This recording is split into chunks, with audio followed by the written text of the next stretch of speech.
본 콘텐츠는 경기도와 경기콘텐츠진흥원의 지원사업을 통해 제작되었습니다. 김유정, 동백꽃. 오늘도 또 우리 수탉이 막 쫓기었다. 내가 점심을 먹고 나무를 하러 갈 양으로 나올 때였다. 산으로 올라가서려 보니까 등 뒤에서 푸드득 푸드득 하고 닭의 횟소리가 야단이다. 깜짝 놀라서 고개를 돌려보니 아니나 다르랴 두 놈이 또 얼리었다. 점순내 수탉이 덩저리 작은 우리 수탉을 함부로 해내는 것이다. 그것이 그냥 해내는 것이 아니라 푸드득 푸드득 하고 면도를 쪼고 물러섰다가 좀 사이를 두고 또 푸드득 하고 모가지를 쪼았다. 이렇게 멋을 부려가며 여지없이 닦아놓는다.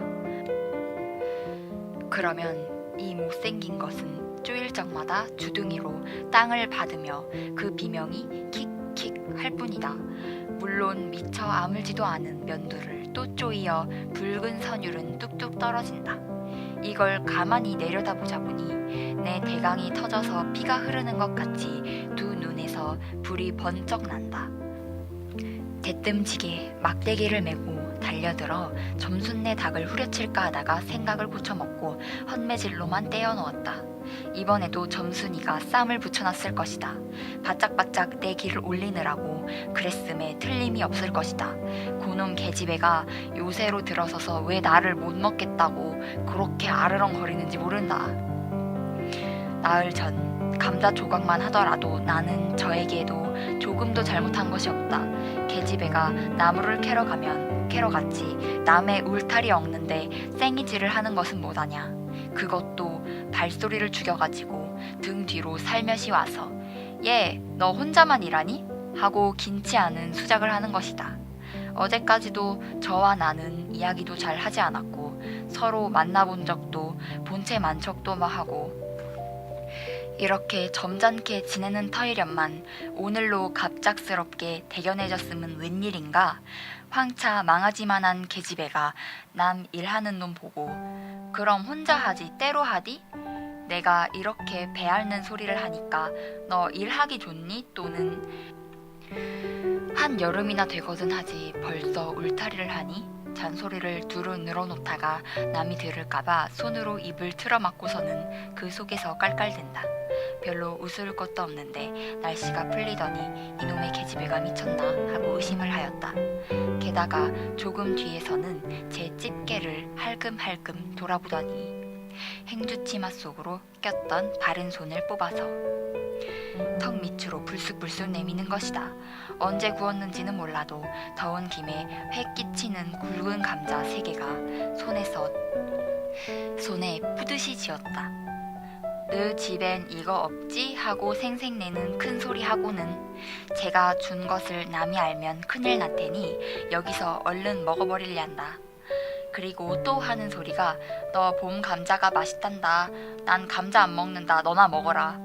나는 고개도 돌리지 않고 일하던 손으로 그 감자를 도로 어깨 너머로 쑥 밀어버렸다.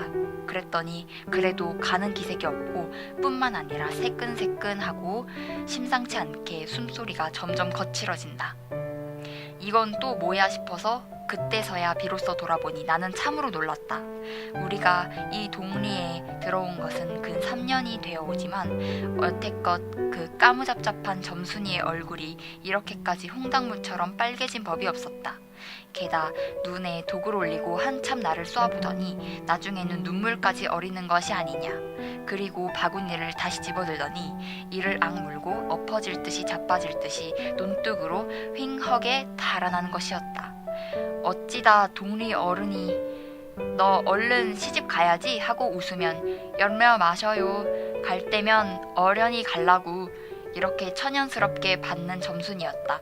본디 부끄러움을 타는 계집애도 아니려니와 또한 분하다고 눈에 눈물을 보일 얼벙이도 아니다. 분하면 차라리 나의 등 허리를 바구니로 한번 모질게 후려 세고 달아날지언정. 그런데 이 고약한 그 꼴을 하고 가더니 그 뒤로는 나를 보면 잡아먹으려고 귀를 복복 쓰는 것이다. 서럭 주는 감자를 안 받아 먹은 것이 실례라고 하면 주면 그냥 주었지 네 집엔 이거 없지는 못하냐.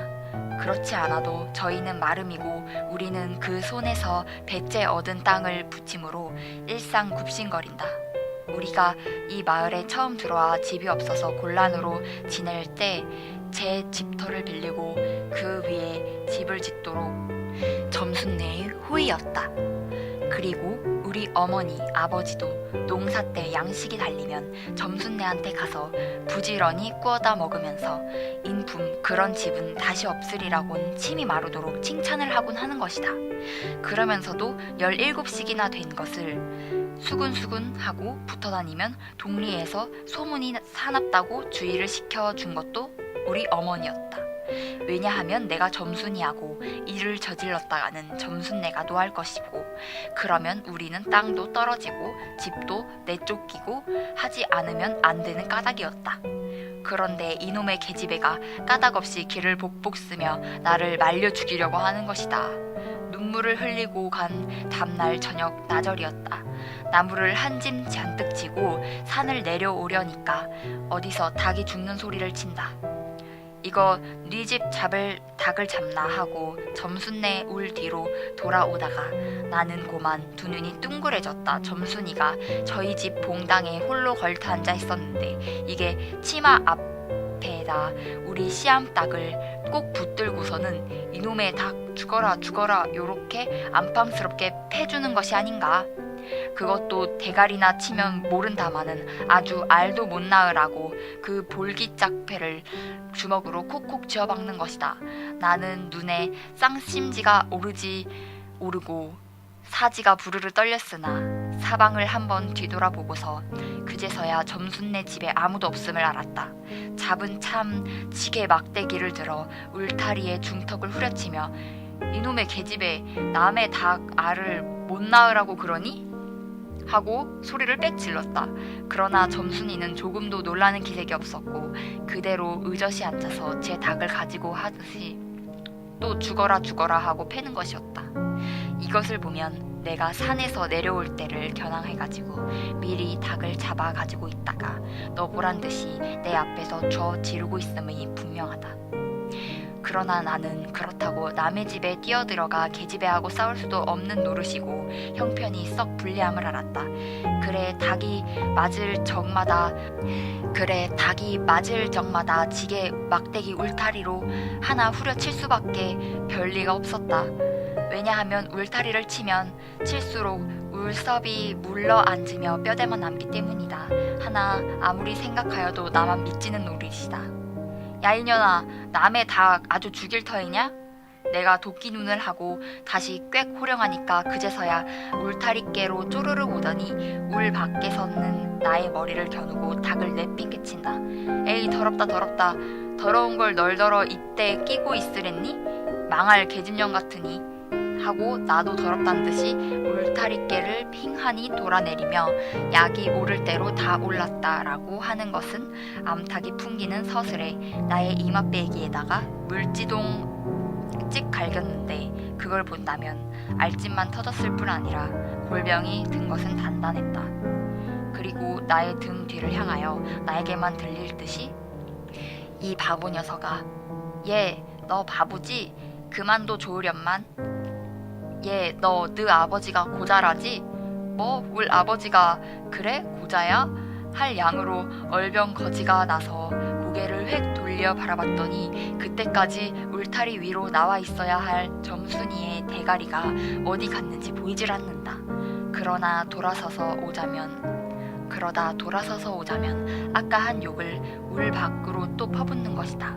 욕을 이토록 먹어가면서 대거리 한마디도 못하는 걸 생각하니 돌부리에 채여 발톱 밑이 터지는 것도 모를지 많지 분하기도 하고 급기야 두 눈에는 눈물까지 불끈 내솟는다. 그러나 점순이의 치매는 이것뿐만이 아니다. 사람들이 없으면 틈틈이 제 집 수탉을 몰고 와서 우리 수탉과 쌈을 붙여놓는다. 제 집 수탉은 썩 험상궂게 생기고 쌈이라면 회를 치고 고로 을에 이길 것을 알기 때문이다. 그래서 툭하면 우리 수탉이 면두리 눈깔이 피를 흐드륵하게 되도록 해놓는다.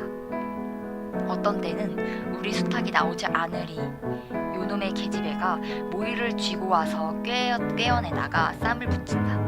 이렇게 되면 나도 다른 배차를 가리지가 않을 수가 없다.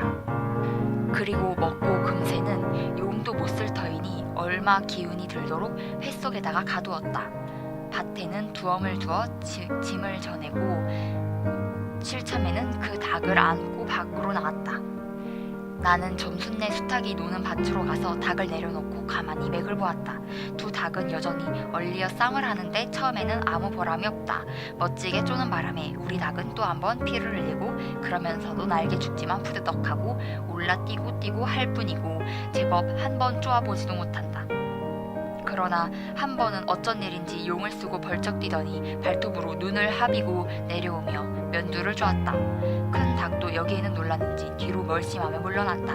이 기회를 타서 작은 우리 수탉이 또 날쌔게 덤벼들어 다시 면두를 쪼니 그제서야 감때싸 나온 그 대강이에서 피가 흐르지 않을 수밖에 없었다. 옳다 알겠다, 고추장만 먹이면 되는구나 하고 나는 속으로 아주 쟁그라워 죽겠다. 그때까지는 뜻밖의 내가 쌈닭을 붙여놓는데 놀라서 울밖에 내다보고 있던 점순이도 입맛이 쓴지 눈살을 찌푸렸다. 나는 두 손으로 볼기짝을 두드리며 연방 잘한다 잘한다 하고 신이 머리끝까지 뻗치었다. 그러다 얼마 지나지 않아서 나는 넋이 풀리어 기둥같이 묵묵히 서 있게 되었다. 왜냐하면 큰 닭이 한 번 쪼인 안가품으로 호들갑스럽게 연거푸 쪼는 서슬에 우리 수탉은 찔끔 못하고 막 곪는다. 이걸 보고서 이번에는 점순이가 깔깔거리고 되도록 이쪽에서는 많이 들으라고 웃는 것이었다. 나는 보다 못하여 덤벼들어 우리 수탉을 붙들고 가지고 도로 집으로 돌아왔다. 고추장을 좀 더 먹였더라면 좋았을걸. 너무 급하게 쌈을 붙인 것이 퍽 후회가 된다. 장독계로 돌아와서 다시 턱 밑에 고추장을 들이댔다. 흥분으로 말미암아 그런 채 당최 먹질 않는다. 나는 할 일 없이 닭을 반드시 누이고 그 입에다가 걸련 물리기를 불리었다. 그리고 고추장에 물을 타서 그 구멍으로 조금씩 들이부었다. 닭은 괴로운지 킥킥하고 재채기를 하는 모양이다. 그러나 당장의 괴로움은 매일같이 피를 흘리는데 될 게 아니라고 생각했다. 그러나 한두어 종지가량 고추장 물을 먹이고 나서는 그만 풀이 죽었다. 싱싱하던 닭이 왜 그런지 고개를 살며시 뒤틀고서는 소나기에서 뼈 떨어지는 것이 아닌가 아버지가 볼까봐 얼른 회에 감추었더니 오늘 아침에서야 겨우 정신이 든 것 같다. 그랬던 걸 이렇게 오다 보니까 또 쌈을 붙여놓으니 이 망할 계집애가 필연 우리 집에 아무도 없는 틈을 타서 제가 들어와 회에서 꺼내가지고 나간 것이 분명하다.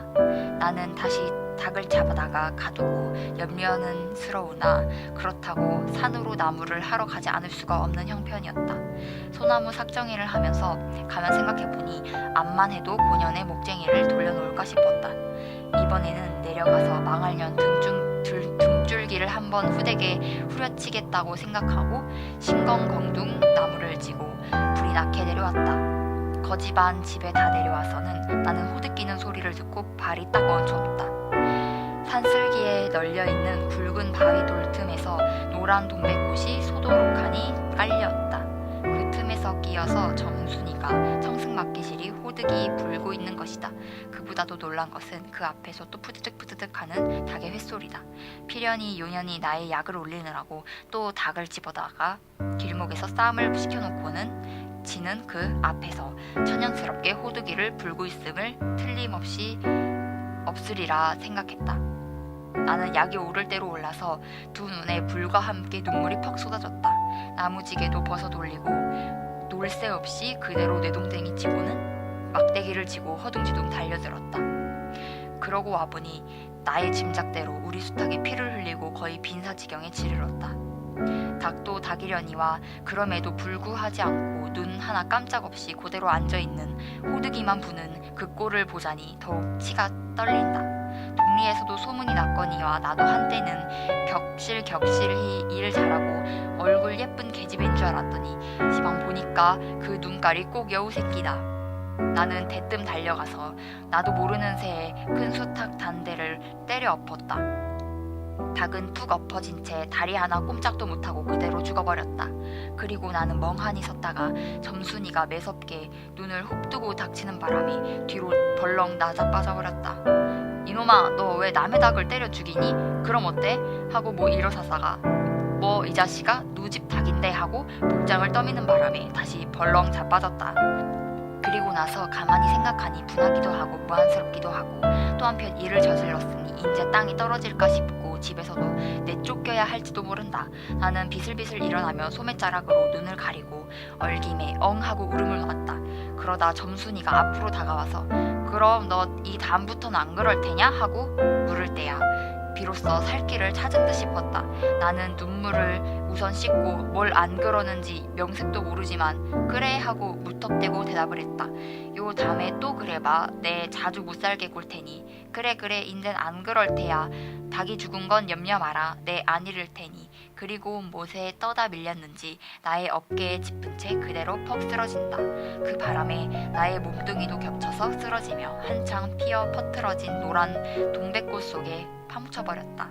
알싸한 그리고 향긋한 그 냄새에 나는 땅이 꺼지는 듯한 온 정신이 고만 아찔했다. 너 말 마라. 그래 조금 있더니 요 아래 점순아 인연이 바느질 하다 말고 어디 갔어? 하고 어딜 갔다 온 듯한 그 어머니가 역정이 대단히 났다. 점순이가 겁을 잔뜩 먹고 꽃밑을 살금살금 기어서 산 아래로 내려간 다음 나는 나무에서 살금살금 기어 산 위로 치 빼지 않을 수 없었다.